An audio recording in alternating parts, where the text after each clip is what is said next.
Jumpa lagi dari TV. Ya, Vivo X80 series. Ini adalah lini smartphone flagship Vivo yang baru aja hadir resmi ke Indonesia. Ya, series. Karena ada lebih dari satu produk ya. Nah, yang ini kita membahas varian flagship yang lebih terjangkau, tapi nggak kalah canggih, nggak kalah kencang. Ini adalah Vivo X80. Smartphone ini dimotori oleh SoC, chipset atau prosesor kencang kelas premium dari MediaTek Dimensity 9000 yang menghadirkan flagship smooth experience. Kameranya pakai Zeiss Professional Imaging Camera System yang dikembangkan oleh Vivo bersama Zeiss ya. Bukan cuma itu aja, smartphone ini hadir dengan ultimate aesthetic design, 80 watt flash charge, layar E5 AMOLED 120Hz dan masih banyak hal menarik lainnya. Oke, mari aja kita mulai langsung pembahasan smartphone yang pakai MediaTek Dimensity 9000 yang kencang ini. Oke, seri X itu adalah seri flagshipnya Vivo. Kali ini di pertengahan tahun 2022 giliran Vivo X80 series yang hadir. Kalau Vivo tagline-nya X80 series Cinematic Redefine. Ini terlihat jelas ya, kalau di sini Vivo ingin menekankan lini smartphone flagship mereka kali ini bukan cuma keren untuk foto-foto aja, tapi juga untuk video. Tapi yang namanya smartphone flagship, ya pasti kemampuan lebihnya itu nggak cuma satu sisi doang. Ya performance juga harus oke banget nih ya. Namanya juga udah pakai Dimensity 9000. Oke, mari kita lihat langsung ke paket penjualannya. Di kemasannya kita bisa lihat bahwa ini masih khas Vivo X series dengan bentuk dasar persegi dengan warna biru gelap. Paket penjualannya eksklusif banget ini. Isi paketnya ini adalah unit Vivo X80-nya, ada 80 watt flash charge, ada 80 watt flash charge, ada 80 watt flash charge, yaitu charger ya. Oke, kemudian ada kabel USB Type-C, ada headset dengan konektor USB Type-C, ada case juga di sini, ada screen protector yang sudah langsung terpasang ke smartphone, ada SIM tray ejector, lalu ada sealing film untuk membantu penggantian screen protector kalau dibutuhkan, dan ada paket dokumen. Ya jelas ya, paket penjualan ini masih super lengkap, charger kencang ada, headset masih ada, semuanya masih ada, bahkan case-nya juga masih ada di sini. Ya memang premium tuh harusnya seperti ini. Nah, beralih ke desain. Smartphone ini pakai desain yang serupa dengan Vivo X80 Pro, disebut dengan Ultimate Aesthetic Design. Bodi belakangnya itu menggunakan glass dengan fluoride AG matte. Bahan ini memberi kesan premium, terasa lembut saat dipegang, dan katanya ini membuatnya nggak mudah kotor kena sidik jari. Masih di bodi belakang, area kamera utama smartphone ini disebut menggunakan ceramic cloud window design, yang disebut Vivo akan menggambarkan kamera kelas profesional yang seakan mengajak para penggunanya untuk aktif memanfaatkan kamera dari smartphone ini. Opsi warna, Vivo menyediakan warna cosmic black seperti yang kami pakai kali ini, dan ada juga warna urban blue. Untuk frame, smartphone ini tentunya pakai metal. Dimensinya 165 x 75,2 dengan ketebalan 8,3 mm. Tapi ini sepertinya diukur bukan dari area kameranya. Sementara bobotnya adalah 206 gram. Secara umum, smartphone ini memang bukan yang paling ringan, tapi ini terbilang wajar untuk produk di kelas flagship dengan fitur segudang yang menarik seperti ini. Bodinya tidak terasa tebal saat dipegang karena desainnya itu pakai desain curve, bukan yang flat. Jadi lebih enak, lebih asik aja. Makasih ya Vivo ya. Desain seperti ini emang pas kalau HP-nya besar. Nah, di sisi kanan kita ada tombol power, ada tombol volume up and down, lalu di atas ada infrared blaster dan ada mikrofon. Ayo, yang nyari infrared blaster ada loh di sini. Lalu sisi kiri ini kosong. Di bawah ada SIM tray dengan 2 nano SIM. Sayangnya memang nggak ada slot micro SD. Lalu ada mikrofon dan USB Type-C serta ada speaker. Beralih ke depan, ini adalah layar 6,78 inci curve menggunakan panel E5 AMOLED, resolusinya Full HD+, 2400x1080 pixel. Refresh rate-nya sampai dengan 120Hz dan mendukung dynamic refresh rate dengan LTPO teknologi. Di home screen, setelah diam beberapa saat, refresh rate itu akan turun dari 120 ke 60Hz. Demikian juga di menu setting ya. App drawer itu juga sama dan beberapa aplikasi sama. Dia bisa turun memang refresh rate-nya. Sayangnya memang belum bisa turun di bawah 60Hz, setidaknya saat pengujian kami. Nah, untuk touch sampling rate dia di 240Hz. Brightness sampai dengan 1000 nits HBM. Kalau untuk pengukuran kami di indoor dia hampir mencapai 500 nits. Ini sangat terang sebetulnya. Untuk color gamut pengujian kami adalah kurang lebih seperti ini. Bisa dilihat ya di tabel ini ya.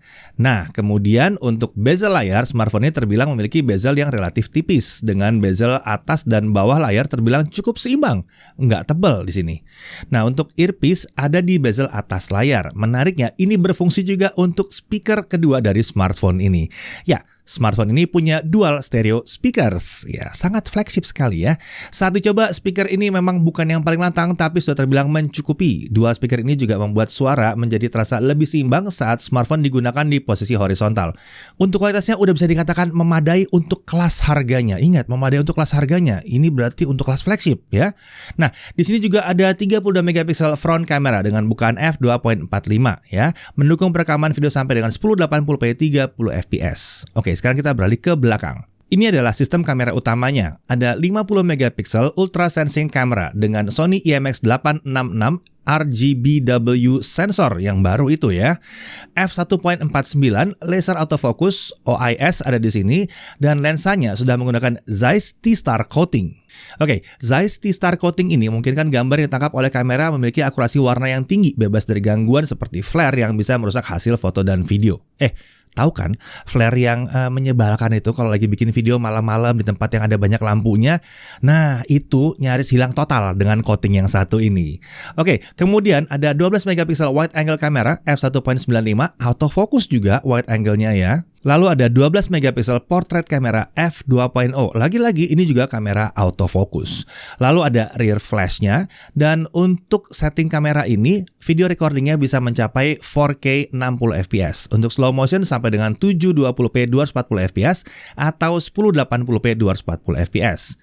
Nah, Vivo Zeiss Co-Engineered Imaging System ini punya banyak sekali fitur yang kualitasnya tinggi. Nah, ini selain dimungkinkan karena kerjasama dengan Vivo bersama Zeiss, tapi juga kerjasama Vivo dengan MediaTek.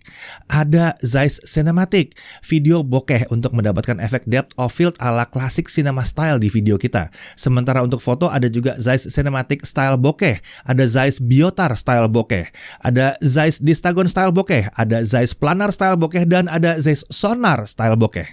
Yaitu semua efek yang diambil dari karakter lensa-lensa populer banget dari Zeiss sejak zaman dahulu kala ya. Nah, masih dari kerjasama dengan Zeiss, ada juga Zeiss Natural Color yang sesuai dengan namanya akan menghasilkan foto dengan warna yang terkesan lebih natural di sini. Lalu untuk fitur stabilisasi video, ada Active Centering OIS System yang disebut bisa mengurangi kemungkinan terjadinya motion blur di kondisi tertentu, dan ada Horizontal Leveling Stabilization untuk 360 degree stabilization. Masih ada juga fitur lain seperti AI Video Enhancement, 50 megapiksel AI Group Portrait, Real Time Extreme Night Vision, Pure Night View, Camera Panning, Pro Photo, Pro Video, Ultra HD Document, Double Exposure, dan lain sebagainya. Ini luar biasa nih, penuh banget dengan fitur-fitur ya untuk kameranya ya. Nah, untuk spesifikasi internalnya, Vivo X80 disebut menggunakan dual flagship chip. Chip pertama yang dimaksud adalah SoC MediaTek Dimensity 9000. Kita udah pernah bahas yang satu ini ya, performance-nya mantep bener ya. Jadi nggak heran kalau Vivo berani menyebutkan smartphone ini bisa menawarkan flagship performance. Dimensity 9000 ini adalah SoC pertama di dunia yang diproduksi pakai fabrikasi 4 nanometer kelas dari TSMC. Karena menggunakan Dimensity 9000, yang satu ini jadi punya akses ke berbagai fitur unggulan seperti misalnya CPU ARM dengan arsitektur baru, ARM V9. Itu sudah ada di SoC yang satu ini. Bahkan MediaTek sudah menggunakan Cortex X2 juga di sini, dikombinasikan dengan Cortex A710 dan Cortex A510. GPU dengan arsitektur yang baru, Mali G710 juga udah ada. AI dengan APU 590, akselerator AI 5th generation dari MediaTek yang akan membantu dalam banyak bidang, termasuk multimedia dan kamera. Jadi, beragam fitur kamera yang disebutkan tadi bisa hadir di sini, salah satunya karena ada dukungan dari prosesor AI yang satu ini. Kemudian ada MediaTek Hyper Engine 5.0 untuk optimasi gaming, baik dari sisi performa maupun konektivitas. Udah ada juga di sini. Bahkan fitur yang satu ini menyediakan SDK untuk ray tracing dengan memanfaatkan Vulkan. Ada juga hybrid AI GPU Super Resolution untuk gaming. Banyak banget fiturnya ya. Nah, kalau kalian merasa belum kenal dengan SoC Premium ini ya, bisa coba tonton video yang udah pernah kami buat terkait spesifikasi, keunggulan, dan janji MediaTek untuk Dimensity 9000 yang dipakai di Vivo X80 ini. Lalu kemudian di sini juga ada untuk chip keduanya tadi ya, ada Vivo V1 Plus chip. Ini adalah imaging chip kreasi dari Vivo yang menghasilkan professional level visual enhancement untuk untuk foto dan video. Salah satu keunggulannya adalah efisiensi dayanya. Ini membuat Vivo X80 disebut tidak akan jadi terlalu panas walaupun dipakai merekam video durasi yang panjang. Selain itu, kemampuannya juga bisa menghadirkan berbagai hal. Salah satunya adalah noise reduction di foto kondisi gelap. Chip ini juga disebut sebagai koprosesor ya. Jadi ini membantu kerja SoC atau chipset utama dalam kondisi-kondisi tertentu. Kita lanjut lagi. RAM-nya. Yang di sini RAM-nya langsung 12 GB dan dia pakai LPDDR5X karena tentunya diizinkan oleh chipset Dimensity 9000-nya. Plus masih ada 4 GB extended RAM. Untuk storage-nya 256 GB UFS 3.1. Nah, saat pertama kali dinyalakan, storage ini udah terisi sekitar 28 GB. Jadi masih cukup lega ya. Untuk sistem pendingin dia pakai Ultra Large Liquid Cooling Vapor Chamber. Vivo menyebutkan kalau ukurannya mencapai 4285 mm persegi. Ini bisa menyebarkan panas ke area yang luas untuk membantu melepas panas dari si smartphone ini dan jelas meratakan panasnya ya. Nah, untuk baterai 4500 mAh dan sudah support 80 watt flash charge. Sistem ini sudah mendapatkan sertifikasi dari TÜV Rheinland untuk keamanan isi ulang baterainya. Vivo menjanjikan bahwa isi ulang baterai dari 0 sampai penuh itu hanya butuh 35 menit saja. Untuk sensor-sensor ada accelerometer, gyro, proximity sensor, color temperature sensor, e-compass dan banyak lagi sensornya. Namanya flagship ya.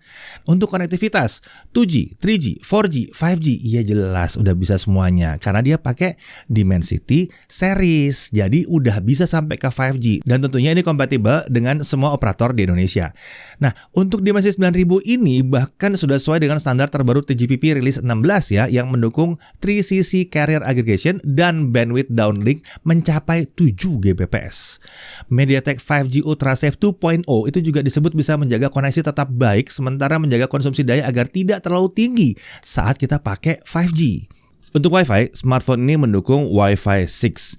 Sayangnya ini masih belum 6E ya, padahal SoC Dimensity 9000 itu udah support Wi-Fi 6E yang 2T2R. Bluetooth-nya versi 5.3 karena Dimensity 9000-nya emang sudah support.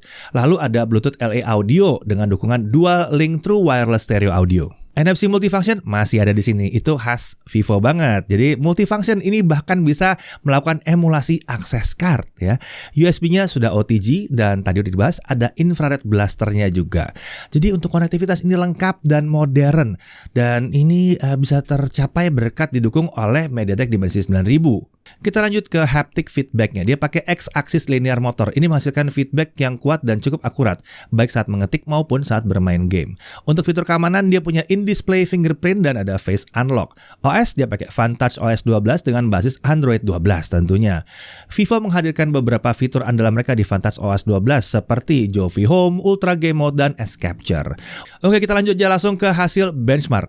Antutu 8, ingat ini Antutu 8 ya, 886 ribuan. Lalu Antutu 9, 1 jutaan ya, 1 jutaan dapatnya. Ini tanpa kipas ya. 1 jutaan. Geekbench 5 single core 1256, multicore 4276. Untuk CPU throttling test tanpa kipas dia turun ke kisaran 67% selama tes 30 menit. Tapi kalau pakai kipas dia hanya turun ke 77% selama 30 menit. Trimax Slingshot Extreme Unlimited ya, grafik skornya di 14.454. Untuk Trimax Wildlife Stress Test tanpa kipas, base skornya di 8.809 dengan lowest score di 4.996. Stability-nya ada di 56,7%. Tapi kalau kita pakaiin kipas, base score-nya jadi 8.655 dengan lowest score di 6.516. Stability-nya ada di 75,3%. Untuk GFX Bench Manhattan 3.1 1080p off-screen 145 fps. Carchase 1080p off-screen 75 fps. Nah, melihat hasil benchmark dari Vivo X80, ini memang smartphone yang kencang. Ini kencang parah. Kurang lebih ini sesuai lah dengan klaim performa tinggi dari Vivo dan dari MediaTek juga tentunya. Ya, memang MediaTek menyebutkan kalau mereka bekerja sama dengan Vivo untuk menghadirkan smartphone super powerful yang satu ini. Menariknya, ini disebut baru awal dari kerjasama tersebut. Jadi akan hadir lebih banyak lagi produk hasil kerjasama antara Vivo dan MediaTek di kemudian hari dengan optimalisasi yang lebih banyak lagi di bidang yang lebih luas lagi termasuk performa, AI, kamera, multimedia, konektivitas, dan lain-lain. Oke, sekarang beralih ke gaming. Vivo menyediakan Ultra Game Mode untuk optimasi game di smartphone ini. Ya, untuk Genshin Impact dulu kita mulai ya. Kita menggunakan setting highest 60 fps. Ya, ini emang pas untuk smartphone kelas premium. Kita coba dulu mode balance ya. Frame rate awalnya ada di 55 sampai 60 fps. Setelah kurang lebih 8 menit frame rate-nya turun ke 49 sampai 52 fps.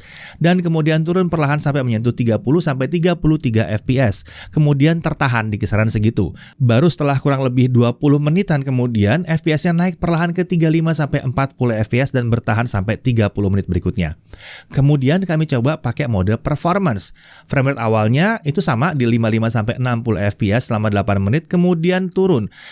Kemudian di sini frame rate mulai nggak stabil. Kami mendapatkan frame rate turun perlahan ke 43 sampai 46 fps, lalu tiba-tiba bisa naik ke 55 sampai 60 fps dan lalu turun lagi ke 43 sampai 46 fps. Kadang frame rate-nya bisa ketahan di 43 sampai 46 fps, tapi pola yang sama akan terulang terus dan ini terjadi sampai 30 menit pengujian. Masih cukup nyaman sebetulnya ya mainin game ini, tapi karena frame rate-nya kurang stabil, terkadang ada efek sedikit stuttering jadinya ya. Nah, kalau kita bicara soal suhunya, setelah 30 menit, suhu sisi depan smartphone titik tertingginya mencapai 40 sampai 41 derajat Celcius. Di area atas layar ya sini ya. Penyebaran panas terlihat baik ya, bahkan hingga area bawah layar pun masih kelihatan rata di sini. Sementara untuk sisi belakang, area terpanas ada di kisaran tempat yang sama di 41 derajat Celcius. Di sini penyebaran panasnya juga terlihat cukup baik. Nah, berikutnya kita coba pakai kipas ya. Kalau tadi kan tanpa kipas, sekarang pakai kipas. Modenya tetap di performance. Hasilnya kita dapat di awal 54 sampai 60 fps sekitar 10 menit lalu turun ke 50 sampai 54 fps dan bertahan terus sampai pengujian kami setengah jam berakhir. Nah, ini baru mantap. Pakein kipas aja jadi mantap banget ini ya. Hanya sesekali aja diturun ke bawah 50 fps, tapi itu drop yang khas banget dari Genshin Impact ya. Jadi kalau main game pakai ini cukup pakai kipas, nggak usah mahal-mahal juga udah cukup karena penyebaran panasnya udah bagus. Tinggal dibuang aja dikit lagi. Oke, Genshin Impact bisa beres kalau pakai kipas. Gimana kalau kita main PUBG Mobile? Nah, di game ini setting tertinggi dengan batas frame rate tertinggi adalah HDR Extreme. Saat dicoba, ya frame rate-nya cenderung rata di 58 sampai 60 fps. Sampai kami coba main 3 game berturut-turut, tetap sama aja. Game ini terlalu ringan. Nah, untuk gyro kita coba juga di sini dan ini responsif. Akurasinya oke banget. Beralih ke Apex Legends, kami menggunakan setting Extreme HD Ultra dengan batas frame rate di 60 fps. Hasilnya sampai 4 game berturut-turut kami coba frame rate-nya tetap rata di 60 fps. Hanya ada sesekali aja frame drop, tapi itu pun ke 50-an fps aja. Nggak terasa mengganggu. Oh ya, game ini kami mainkan tanpa kipas ya, dan ini bisa mulus lancar banget. Lalu kita lanjut ke Mobile Legends. Sayangnya setting frame rate sampai 120 fps nggak terbuka di sini. Setting kualitas tampilannya juga hanya sampai high. Hasilnya ya terlalu enteng banget. Mau main berapa match juga dia 60 fps terus. Lalu kita beralih ke Modern Warship. Nah, kalau game ini kita lihat frame rate-nya bisa sampai 120 fps. Tapi kita bisa ngerasain di awal battle aja ya. Nah, kami pakai setting ultra dan semua efek aktif dari awal. Frame rate-nya tuh di kisaran 108 sampai 120 fps. Saat battle frame rate-nya turun ke 45 sampai 75 fps. Saat battle-nya lebih rame lagi, frame rate-nya bahkan bisa nyentuh 30 sampai 50 fps. Tapi bisa balik lagi ke 45 sampai 75 fps. Lalu kita lanjut ke Subway Surfer. Game ini ternyata bisa jalan di 120 fps. Dan kita nyoba sampai lama juga tetap aja 120 fps. Ini enak nih main Subway Surfer di 120 fps. Mantep banget. Oke, sekarang kita lanjut ke pengujian kameranya, tapi tentunya bareng sama Chris ya. Oke, kali ini kita akan lihat kemampuan kameranya Vivo X80 yang pakai Dimensity 9000. Dan kita akan mulai dari kamera selfie-nya dulu. Hasilnya kayak gini. Personally saya suka dengan warna yang dihasilkan dan dynamic range-nya terbilang sangat baik. Padahal belum pakai fitur AI Video Enhancement. Fitur ini lebih merubah warna sedikit aja sih, tapi dynamic range gak banyak berubah karena defaultnya aja udah bagus. Cuma satu hal aja yang agak disayangkan, yaitu videonya mentok di 1080p 30 fps, ditambah nggak ada stabilizernya. Padahal dari kualitas gambarnya sendiri udah oke nih, sayang nih. Untuk kualitas mikrofon, misalnya dipakai ngevlog tanpa mic eksternal, apakah udah lumayan oke? Menurut saya sih udah lumayan oke ya. Ditambah fitur noise reduction-nya cukup membantu supaya suara noise teredam. Coba dengerin contohnya. Ini adalah contoh hasil perekaman suaranya kalau fitur noise reduction-nya itu nggak nyala. Suaranya kurang lebih akan terdengar seperti ini. Sekarang coba kita nyalakan fitur noise reduction-nya. Kita pencet dulu yang di sini. Nah, kalau fitur noise reduction ini nyala, suaranya akan jadi seperti ini hasilnya. Harusnya noise yang tadi kalian denger itu udah langsung hilang ya. Jadi tinggal suara sayanya doang. Ini fitur yang keren banget sih. Dan yang lebih keren lagi ini, fitur ini bisa kita matikan dan nyalakan secara real time pas lagi videonya nyala. Sekarang kita lihat kamera utamanya. Untuk kualitas gambarnya sendiri, dia punya karakter warna yang agak saturated dengan dynamic range yang terbilang baik. Urusan stabilisasi video aman, tetap stabil meskipun tanpa teknologi gimbal. Nggak ada masalah, bahkan sedikit lebih baik dibanding smartphone sebelah. Kalau dirasa kurang, dia juga ada fitur 360 degree horizon leveling stabilization. Penanganan guncangannya bahkan bisa sampai muter 360 derajat seperti ini. Artinya meskipun smartphone-nya muter kayak begini, hasil akhir videonya nggak ikut muter. Ini luar biasa loh. Lanjut ke kamera ultrawide dan tele-nya, dia punya kualitas gambar yang masih cukup bagus saat kondisi cahaya seperti ini. Jadi langsung aja kita ke contoh video low light. Kamera utamanya masih bisa ngasih gambar yang cukup terang dengan noise minim, tapi masih ada sedikit efek jitter yang menurut saya masih di level yang wajar. Kalau ultrawide-nya kayak begini, cukup jomplang dibanding kamera utamanya, gambarnya udah agak soft, detail juga kurang. Stabilizer sih masih bekerja dengan cukup baik, tapi ya harapan saya sih kualitas gambarnya lebih dari ini kalau ultrawide kelas flagship. Kalau kamera portrait 2x-nya, seringkali kalau di kondisi seperti ini yang dilakukan adalah crop dari sensor utamanya sayangnya. Sekarang mari kita cek kemampuan T-Star coating yang ada di X80 ini. Yap, tentunya bersih dari flare cahaya ya. Sebagai perbandingan, coba lihat aja smartphone sebelah. Baru Vivo nih yang bisa ngatasin flare sebaik ini. Terkait foto, jujur aja saya suka sekali dengan warna yang dihasilkan. Bukan yang paling natural sih. Warna terasa ngepop, lebih ke arah ready to share ke sosmed sih. Tapi kalau misalnya pengen warna yang lebih natural, kita bisa aktifkan fitur Zeiss Natural Color. Dan tidak lupa juga, kita mesti cobain fitur Zeiss Style Portrait-nya nih. Di sini tersedia lengkap juga, dan hasilnya pun keren-keren. Oke, tentunya nggak ada smartphone yang sempurna ya. Kameranya ini masih ada beberapa keterbatasan juga. Yang pertama, ya kemampuan perekaman video yang tidak merata. Di kelas harga segini, saya udah berharap kemampuan videonya lebih oke dari ini. Karena kompetitornya udah ada yang bisa 4K di semua kameranya.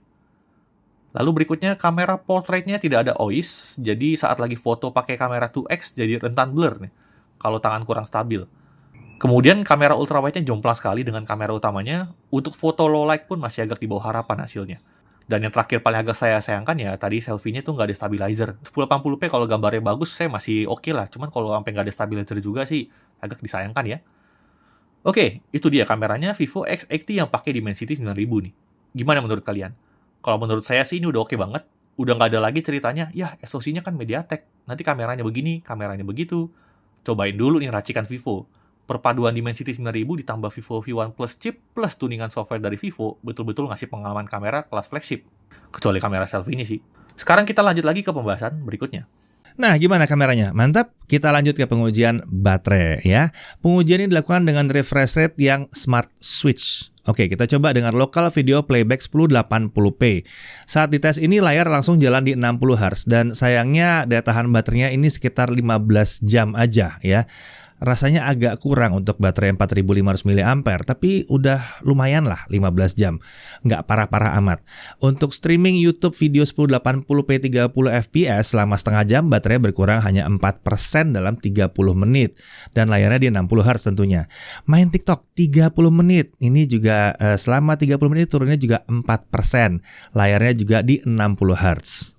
Untuk main Genshin Impact di highest 60 fps selama setengah jam dia turun sekitar 16%. Nah, kemudian untuk charging time-nya dari 1% ke 50%, ya kita tes di 1% karena baru bisa kebaca di awal, baru bisa hidup di 1%. Ya. 1% sampai 50% itu butuh waktu hanya 9 menit. 1% sampai 100% full itu hanya butuh waktu 29 menit. Iya, chargingnya emang kencang di sini. Untuk pengujian lainnya, Netflix bagaimana dia sudah support playback sampai dengan Full HD, HDR10 juga tersedia di sini.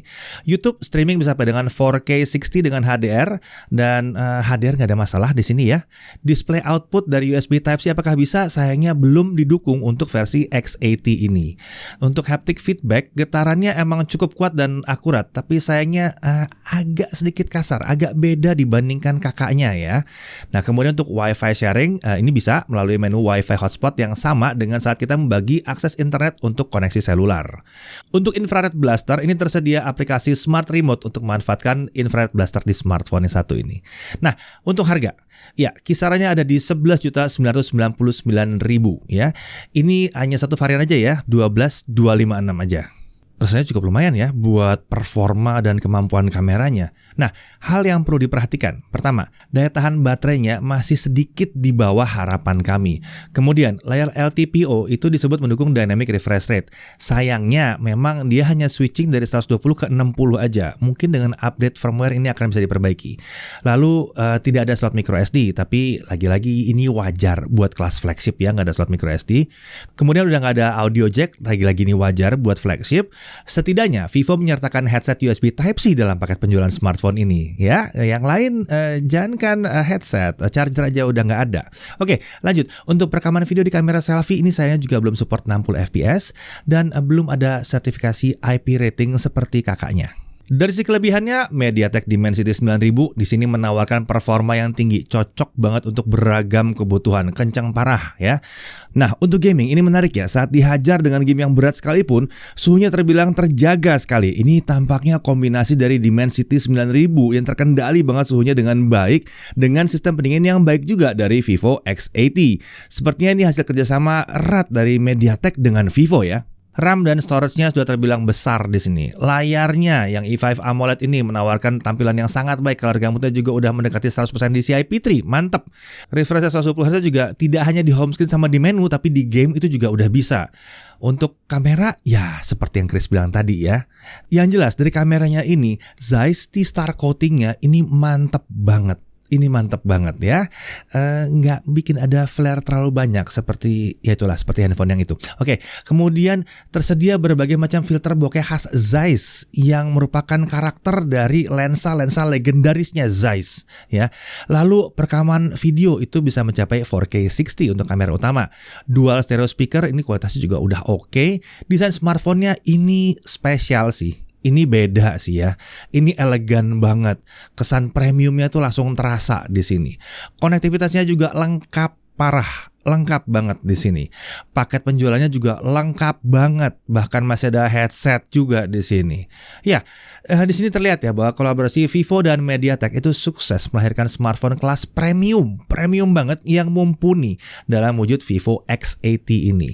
Smartphone ini hadir bukan sebagai perangkat yang cuma unggul di sisi kamera aja atau cuma unggul di sisi performa aja, tapi bisa dapat balance-nya, bisa dapat keseimbangannya. Keunggulan smartphone ini bisa dikatakan merata, memiliki daya tarik di banyak sekali aspek yang diusungnya, performa, kamera, layar, konektivitas, dan lain-lainnya. Nah, jika apa yang kalian cari dari sebuah smartphone kelas premium sudah kalian temukan di X80 ini, bisa jadi ini adalah salah satu pilihan yang sangat menarik. Saya Didi Irfan, Jakarta Review TV.